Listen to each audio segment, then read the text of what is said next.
Bruno Marshall, salut les pirates, salut les héros. Vous savez que vous êtes des héros de la vie, hein, les pirates, puisque vous avez décidé de faire bouger la société, vous avez décidé de rester en couple, vous avez décidé de sauver votre couple, vous avez décidé que vos enfants ne partiraient pas vivre une semaine sur deux. Je vous admire, vous êtes au top. Voilà, moi je suis là pour vous guider, pour donner les outils pour y arriver. Je vous félicite, hein, vous savez qu'on est une communauté, une tribu de pirates. On met des pouces en l'air, on met des commentaires et ensemble on se forme, on fait des coachings, on fait les lives, on a un canal Telegram qui s'appelle Canal Bruno Marshall. Voilà, je suis là pour vous aider à réussir votre objectif. Vous le méritez parce que vous êtes des héros de la vie. Aujourd'hui, on prépare la formation qui va sortir mercredi, hein, sur le désir féminin et en tout cas comprendre comment une personne en crise peut sortir de sa crise quand on est une femme. On fera bien sûr son pendant ensuite en formation homme. C'est passionnant. Voilà. Vous avez raison de vouloir grandir, vous avez raison, non seulement vous allez augmenter les chances de revenir en couple, mais en plus vous allez devenir une meilleure personnalité, la meilleure version de vous-même grâce aux formations, et je suis toujours épaté de votre maturité, de votre force, des commentaires que vous mettez, de l'encouragement dans les commentaires sous les vidéos YouTube. C'est là que s'exprime notre tribu. Je suis au top avec vous, je vous admire. Voilà, donc qu'est-ce que c'est finalement qui va faire que on va bien comprendre comment fonctionne une personne en crise.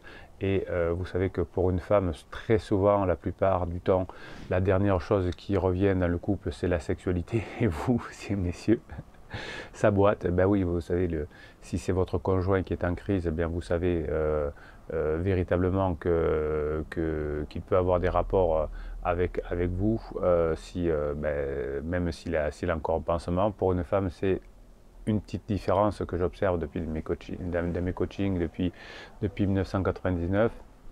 Donc le cerveau joue un très grand rôle. Vous savez qu'ici, on est une chaîne sérieuse où on ne parle que de neurosciences et de sciences, mais on se marre beaucoup aussi, hein, parce qu'on sait que c'est l'humour qui va vous permettre de vous sortir de votre ornière. Voilà. Alors, il y a quelques années, on croyait encore que le sexe, le désir sexuel, le désir de l'amour était finalement lié à trois choses: un désir, une excitation et un orgasme. Alors beaucoup d'ailleurs de modèles chez les coachs que vous retrouvez sur internet ou chez les psys sont restés à ce niveau-là. Aujourd'hui, on sait grâce aux neurosciences que le cerveau répond aussi à des stimuli sexuels, mais aussi à des signaux d'alerte qui vont inhiber le désir.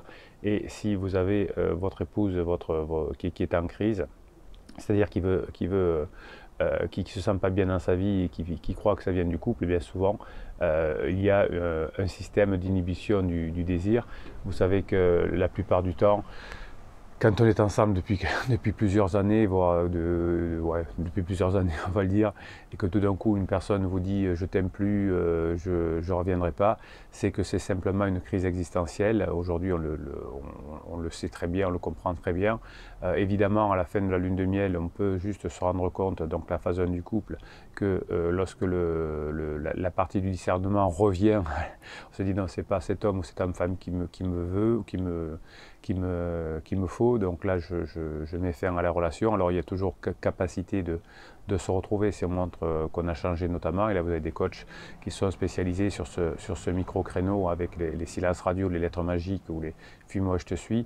Nous ici on travaille sur des couples qui sont déjà installés. Et il n'y a pas de raison, à part d'avoir vraiment changé, d'être devenu violent ou violente, ou quelque chose comme ça, qu'il y ait du désamour. On sait en neurosciences aujourd'hui que le désamour n'existe pas, simplement parce que l'amour n'existe pas. C'est une question d'attachement, les couples, et de réponse aux besoins. Donc ça vous rassure, hein, il y a 99% de chances que si votre conjoint vous dit je vous aime plus, je ne reviendrai pas, et soit d'humeur irascible, ce qu'il traverse juste une crise. Et la bonne nouvelle, c'est que toutes les crises se terminent. Donc le cerveau répond à des stimuli sexuels, mais aussi à des signaux d'alerte qui vont inhiber ce désir. Hein. Pour faire simple, le système nerveux est composé de deux systèmes: un système accélérateur, un système d'excitation sexuelle, et un système d'inhibition sexuelle qu'on appelle les freins. Donc l'appétit sexuel dépend donc du rapport entre les deux forces, entre le frein et l'accélérateur. Et au moment de la crise, l'inhibition sexuelle par rapport à un bien-être est là. Donc il y a une excitation vers une nouveauté, vers un pansement, mais une inhibition vers la personne dont on croit, dont on tient responsable de son malheur, alors que personne n'est responsable de son malheur, notamment, non, surtout pas pendant une crise existentielle. Donc certaines femmes vont penser que leur manque de désir vient d'un manque de facteurs excitants, et la personne en crise vous le dit, hein. En réalité, il s'agit plutôt de la présence d'un trop grand nombre de freins, hein, le complexe, la fatigue, la crise existentielle, le fait qu'on croit que tout vient de vous dans leur cerveau. Donc on croit que c'est un manque d'excitant, je t'aime plus parce que tu m'excites plus, mais en fait on a un trop grand nombre de freins.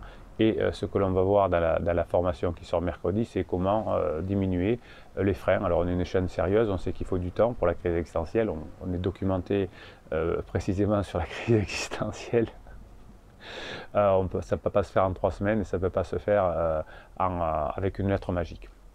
Donc beaucoup d'hommes aussi, les études nous documentent sur les hommes qui sont plus sensibles aux stimuli sexuels, et les femmes sont plus sensibles aux facteurs inhibiteurs. Donc quand je suis en crise existentielle, comme je suis mal, je suis attiré par des pansements qui vont me faire du bien, qui vont m'écouter, qui vont me donner ce dont j'ai envie, notamment de la nouveauté. Et bien sûr, au bout d'un certain temps, la nouveauté s'arrête. Par définition, on devrait le savoir. Ouais, je suis attiré parce que c'est nouveau. Oui, mais au bout d'un moment, ça sera plus nouveau. Ah ouais, pas con, Bruno, ce que tu dis. C'est pour ça que les relations pansement se terminent à court ou moyen terme. Donc les hommes sont plus sensibles aux stimuli sexuels. Donc quand on fait des coachings avec les femmes, on n'a pas du tout les mêmes coachings qu'avec les hommes, évidemment, vous avez compris. Donc vous avez compris aussi que les coachings et les formations, c'est en descriptif de ces vidéos, vous avez les liens pour vous renseigner comment ça fonctionne. Le coaching, c'est 1 heure et 15 jours de suivi par écrit. Je vous réponds autant de fois qu'il le faut. Et les formations, eh bien, c'est des formations qui durent 2h30 par audio, que vous pouvez écouter autant de fois que vous voulez. Le problème, c'est que quand vous commencez à regarder le catalogue, il vous les faut toutes.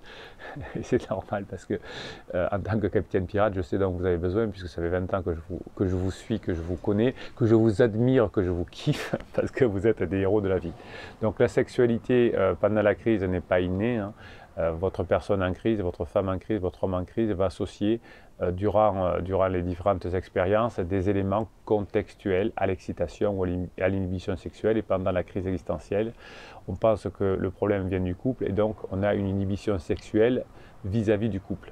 C'est pourquoi souvent d'ailleurs les hommes, dès la puberté, associent l'excitation à ce qui leur donne une érection, alors que les femmes, elles, lient davantage l'excitation aux éléments de contexte, l'attitude du partenaire, l'ambiance d'un endroit, etc.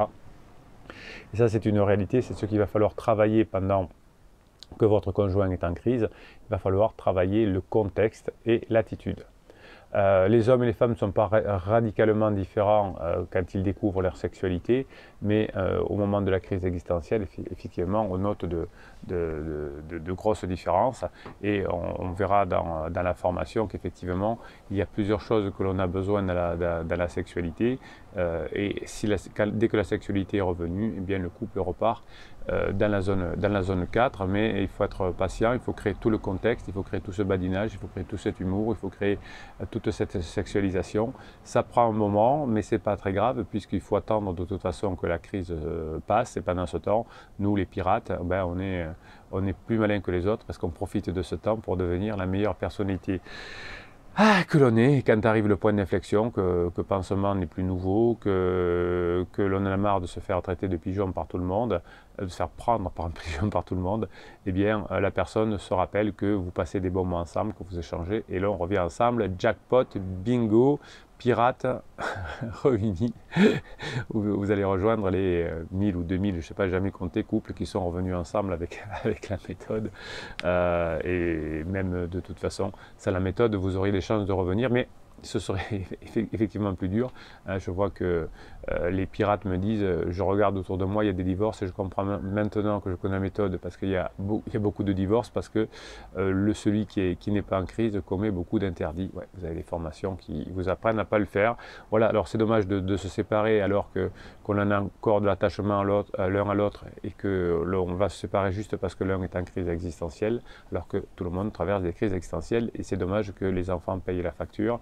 de la crise existentielle de papa ou de maman. Voilà, donc on est des pirates, vous êtes des héros de la vie, vous mettez des pouces en l'air, vous mettez des commentaires, ça vous aide à diffuser vos messages. Je suis juste votre porte-parole qui diffuse vos messages et moi je vous donne juste les outils pour parvenir à vos fins. C'est vous les héros, c'est vous les stars. J'adore les questions que vous posez là dans les lives du vendredi 19h. On va les faire le vendredi à 19h, les lives, hein, vous croyez? On va voir. Donc en tout cas, c'est soit le jeudi à 19h, soit le vendredi à 19h. On va voir comment on se débrouille, mais je pense que le vendredi 19h, c'est très bien. Voilà, écoutez, mettez-moi ces pouces en l'air, abonnez-vous à cette chaîne, ça permettra à vos messages d'être diffusés. Écrivez beaucoup en commentaire, soutenez-vous. C'est la clé, l'énergie pour passer ces moments difficiles de la crise existentielle de ton conjoint.